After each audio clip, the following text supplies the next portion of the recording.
અમેરિકાના રાષ્ટ્રપતિ ડોનાલ્ડ ટ્રમ્પે ભારતમાંથી ઇમ્પોર્ટ થતા માલ સામાન પર 26% રેસિપ્રોકલ એટલે કે પારસ્પરિક ટેરિફની જાહેરાત કરી હતી. તેમણે લિબરેશન ડે પર રેસિપ્રોકલ ટેરિફ દર્શાવતો ચાર્ટ દેખાડતા કહ્યું કે અન્ય દેશો દ્વારા યુએસને લૂંટવામાં આવ્યો છે, પરંતુ હવે અમેરિકાના ઉદ્યોગનો પુનર્જન્મ થયો છે અને અમેરિકાને ફરીથી સમૃદ્ધ બનાવવાનું શરૂ થયું છે. India, very tough. ભારત માટે નિર્ણય લેવો ખૂબ જ મુશ્કેલી ભર્યો હતો, ખૂબ જ મુશ્કેલ. પ્રધાનમંત્રી મોદી હમણાં જ અહીં આવ્યા હતા. તેઓ મારા ખૂબ સારા મિત્ર છે, પણ મેં તેમને કહ્યું કે તમે મારા મિત્ર છો, પરંતુ તમે અમારી સાથે યોગ્ય નથી કરી રહ્યા. તેઓ અમારી પાસેથી 52% ટેરિફ વસૂલે છે. તમારે સમજવું પડશે કે અમે તેમની પાસેથી વર્ષો અને દાયકાઓ સુધી લગભગ કોઈ જ ટેરિફ નથી લીધો. આ માત્ર 7 વર્ષ પહેલાંની વાત છે, જ્યારે હું સત્તામાં આવ્યો હતો. અમે ચીનથી ટેરિફની શરૂઆત કરી અને ચીન પાસેથી ટેરિફ સ્વરૂપે સેંકડો અબજ ડોલર લીધા અને તેઓ એ વાતને સમજી શક્યા. પ્રામાણિકતાથી કહું તો રાષ્ટ્રપતિ શી જિનપિંગ એ વાતને સમજ્યા. બીજા દેશો પણ આ વાત સમજ્યા કે આપણે થોડા આકરા સમયમાંથી પસાર થવું પડશે. ડોનાલ્ડ ટ્રમ્પ દ્વારા યોજાયેલી મિટિંગમાં તેમણે ટેરિફ ચાર્ટ રજૂ કર્યો હતો. તેમણે કહ્યું કે ભારત દ્વારા અમેરિકા પર વસૂલવામાં આવતો ટેરિફ 52% છે અને અમેરિકા તેની સામે ડિસ્કાઉન્ટેડ રેસિપ્રોકલ ટેરિફ 26% જ વસૂલ છે. આ મારી મિત્રતા અને ઉદારતા છે. આ બદલ આપણે ટ્રમ્પને થેન્ક્સ કહેવું કે નહીં એ તો નથી ખબર, પણ ડોનાલ્ડ ટ્રમ્પને ટેરિફની ભારત પર કેવી અસર થશે તેના પર એક નજર કરીએ. ટ્રમ્પના રેસિપ્રોકલ ટેરિફમાંથી કયા ક્ષેત્રોને મુક્તિ આપવામાં આવી છે એ જોઈએ તો ફાર્માસ્યુટિકલ એક્સપોર્ટને હાલ પૂરતું રેસિપ્રોકલ ટેરિફમાંથી મુક્તિ આપી દેવામાં આવી છે, જેમાં સન ફાર્મા કે જે યુએસમાંથી આવકના 33%, ડોક્ટર રેડ્ડીઝ લેબોરેટરી કે જે 48.5% અને ઓર્બિન્દો ફાર્મા કે જે આવકના 48.3% મેળવે છે. આવી ભારતીય કંપનીઓ માટે રાહતના સમાચાર છે. આ સિવાય ન્યૂ ટેરિફમાંથી મુક્ત થયેલા અન્ય ક્ષેત્રમાં સ્ટીલ, તાંબુ, બુલિયન, ઉર્જા અને અન્ય કેટલાક ચોક્કસ ખનિજોનો સમાવેશ થાય છે.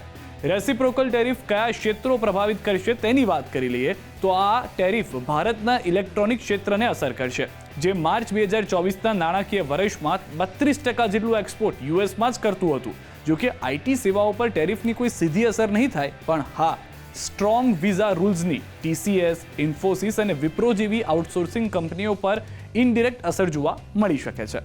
જો ઓટોમેટિવ ક્ષેત્રની વાત કરીએ તો ઓટો પાર્ટ્સ પર ઊંચા ટેરિફથી યુએસમાં એક્સપોર્ટ કરતા ભારતીય ફર્મ્સનો ખર્ચ વધી શકે છે. સ્ટીલ અને એલ્યુમિનિયમ પર યુએસ ટેરિફને કારણે ટાટા મોટર્સ જેવી કંપનીઓને વધુ ખર્ચનો સામનો કરવો પડી શકે છે. ટ્રમ્પે તમામ વિદેશી ઓટોમોબાઇલ્સ પર 25%નો ટેરિફ લગાવી દીધો છે.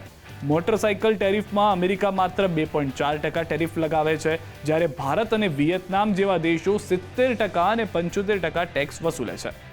કાપડ અને વસ્ત્ર ઉદ્યોગમાં ચીની માલ પર હાઈ ટેરિફના કારણે ભારતીય એક્સપોર્ટને અમેરિકા એક ઓપ્શનલ સોર્સનો ફાયદો આપી શકે છે.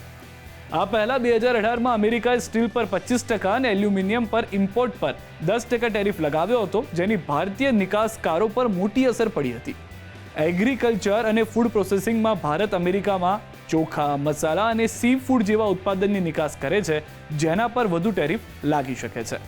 ઇલેક્ટ્રોનિક્સ અને મશીનરીમાં ચીની માલ પર ટેરિફમાં વધારો થવાથી યુએસની માંગ ભારતીય મેન્યુફેક્ચર્સ તરફ વળી શકે છે, જેમાં ભારતીય મેન્યુફેક્ચર્સને ફાયદો મળી શકે છે. ચીન પર રેસિપ્રોકલ ટેરિફમાં 34% અને વિયેતનામ પર 46%નો વધારો થતાં ભારતીય ટેક્સટાઇલ ઇન્ડસ્ટ્રીઝ પર વધુ કોમ્પિટિટિવ બની શકે છે તેવી આશા સેવવામાં આવી રહી છે. આ તમામ ક્ષેત્રો સિવાય બાકીના ઉત્પાદનો પર ભારત પાસેથી 27% ટેક્સ વસૂલવામાં આવશે.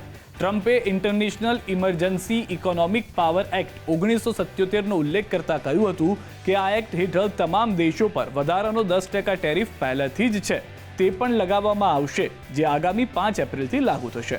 હવે એક નજર અન્ય દેશો પર કરીએ કે જેના પર મોટો ઇમ્પોર્ટ ટેરિફ લગાવવામાં આવ્યો છે.